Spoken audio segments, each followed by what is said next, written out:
মনের ভয়, তাই না? তুমি ভয় পেয়ে কোনো রকম ঝুঁকি নিতে চাইছ না।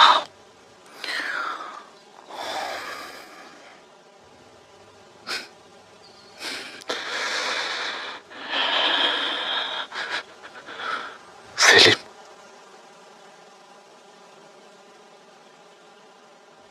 আমাকে এখানে মেরে ফেলো,